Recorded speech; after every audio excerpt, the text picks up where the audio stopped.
Using the method of Kirchhoff's rules, determine the current flow through the 8 ohm resistor.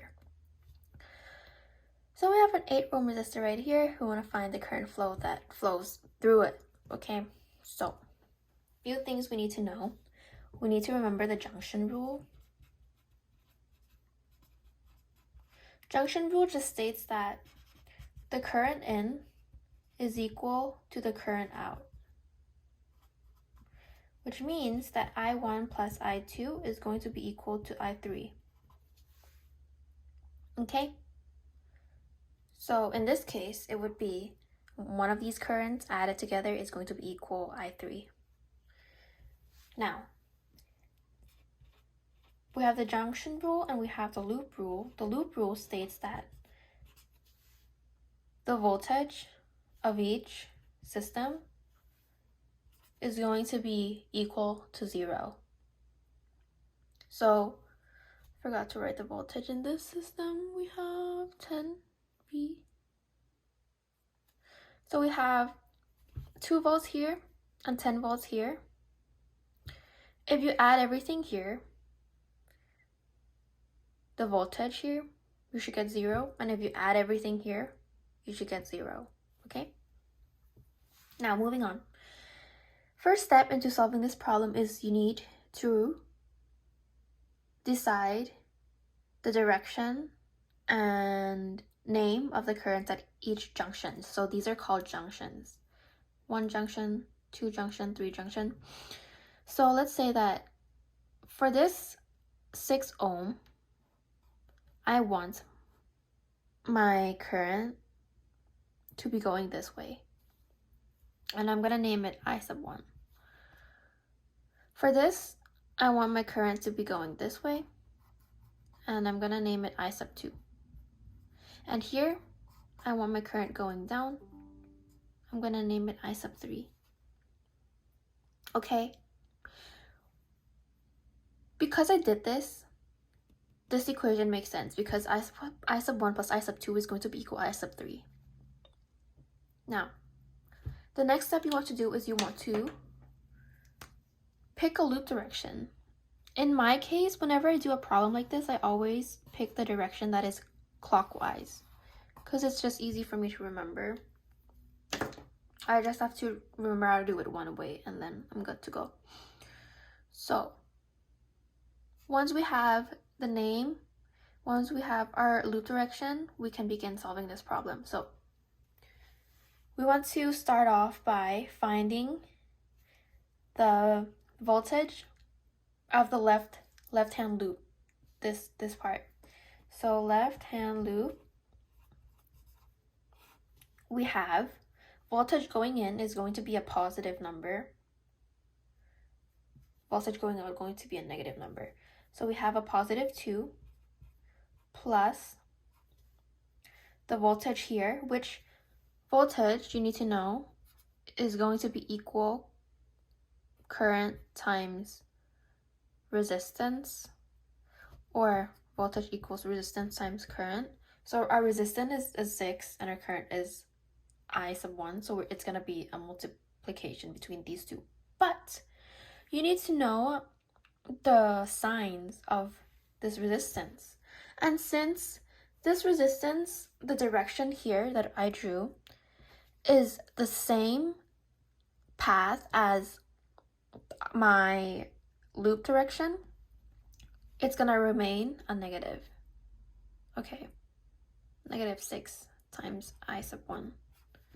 Doing this, we find the voltage of this. Side note, if the direction of this, if say my loop path is going this way, right? But my direction I1 is going this way, the direction is different. Therefore, instead of a negative number, it's gonna be a positive number. So, but moving on, we have I3. So same idea.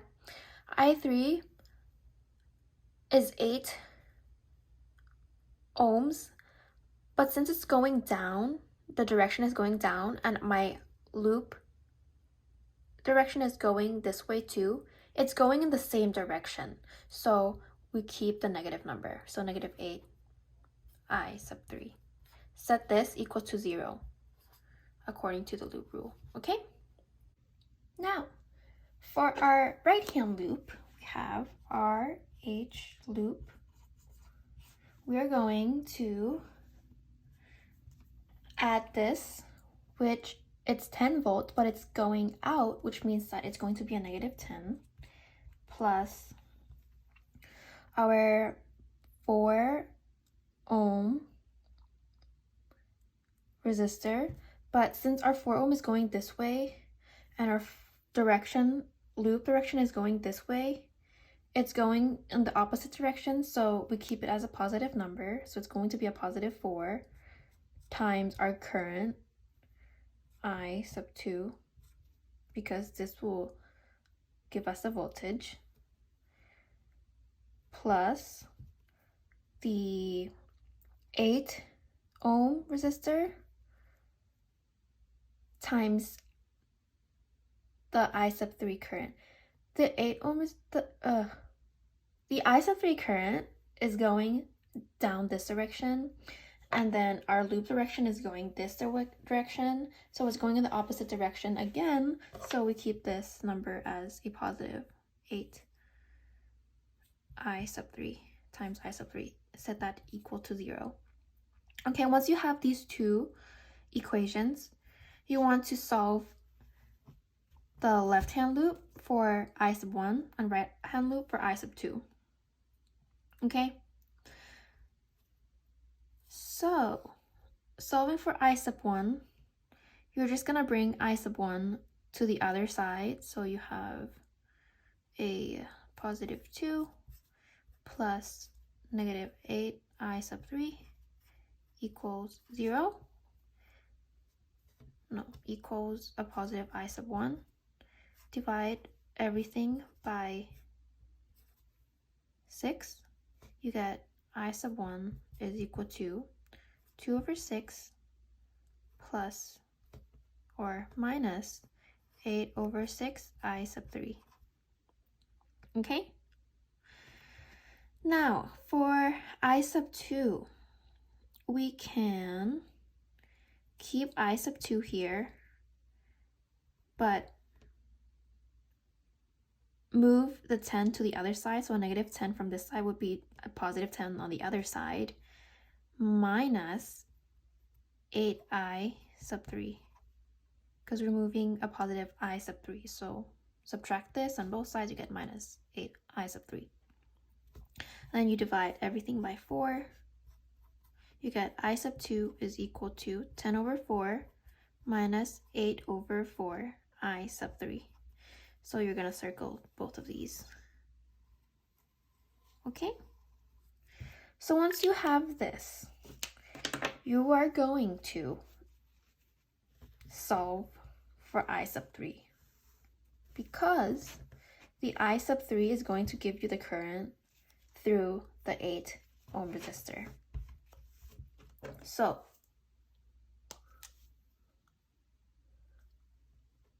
we have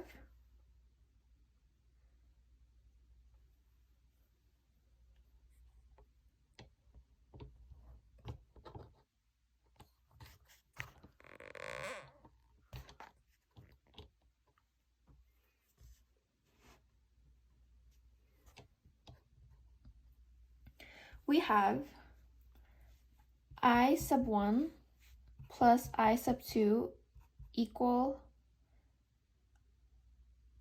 I sub 3 as our junction rule, right? So we're going to substitute this chunk, the I chunk, into I sub 1. 2 over 6 minus 8 over 6 I sub 3 plus this chunk for I sub 2, 10 over 4 minus 8 over 4 I sub 3 equal I sub 3. With this, we can take the brackets out. So we have 2 over 6 plus, let's add it to 10 over 4 minus 8 over 6 I sub 3 minus 8 over 4 I sub 3 equals I sub 3. Now let's combine like terms. Because we already have all our information over here transported to here, I can remove this to create more space. Okay, so you have 2/6 plus 10/4, 2/6 plus 10/4, 17/6. So this is going to be 17/6. So we can write 17/6 plus, well, let's move 8/6 and 8/4 to the other side. So doing so, we are adding 8/6 plus 8/4. So we have 10/3. So this move to the other side would be 10/3, I3. And then you have the regular I3 over here. Okay? Now, 10/3 plus 1 is going to be 13/3. So this plus this is going to be 13/3, I3, equal 17/6. And since we want to solve for I3, we're going to multiply both sides by 3/13. So 17/6 multiplied by 3/13, you get 17/16. So you get 17/16 is equal to I3, which 17/16 in decimal form would be